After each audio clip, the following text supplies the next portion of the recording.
Imagine this. Strasbourg, July 1518. A woman named Frau Trophea steps out of her house and starts to dance. Not a joyful dance, but a frantic, non-stop shuffle.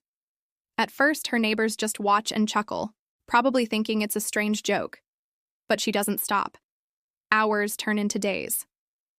By the end of the week, her shoes are soaked in blood. Her face is a mask of exhaustion, yet her body just won't quit. This is where it gets truly bizarre.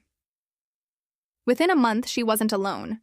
Nearly 400 people joined her, caught in the same unstoppable rhythm. They were spinning, jerking, and collapsing, only to get back up and continue dancing. The city officials were baffled.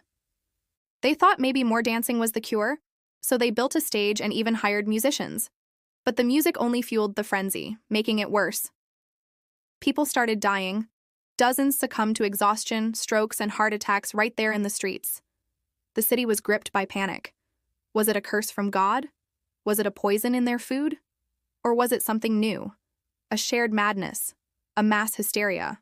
To this day, no single answer has ever truly explained it. The consequences were devastating. Families watched as their loved ones literally danced to death. The church stepped in, performing exorcisms on the dancers. Physicians tried bleeding them, a common treatment at the time. Some whispered of demons while others pointed to the Rhine River, claiming it was cursed. But every theory, every attempt to find a reason, crumbled in the face of the sheer terror. Then, just as mysteriously as it began, the dancing plague stopped. The survivors were left with scars, both physical and mental. When asked what happened, their stories were fragmented. Some claimed they were possessed by a music that only they could hear. Others had no memory of it at all, as if waking from a long, terrible nightmare. Historians have thrown out a few modern theories. One popular idea is ergot poisoning from moldy rye bread, which can cause severe hallucinations and spasms. Another is mass psychogenic illness, basically a collective stress response. The people of Strasbourg were starving and desperate, and perhaps this was how their fear manifested. But here's the real mystery. This wasn't an isolated incident.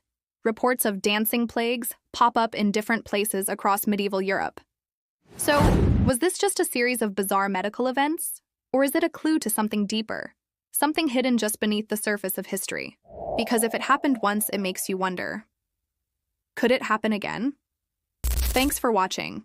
If you found this story as fascinating as I did, hit that like button and subscribe for more dives into history's strangest mysteries. See you next time.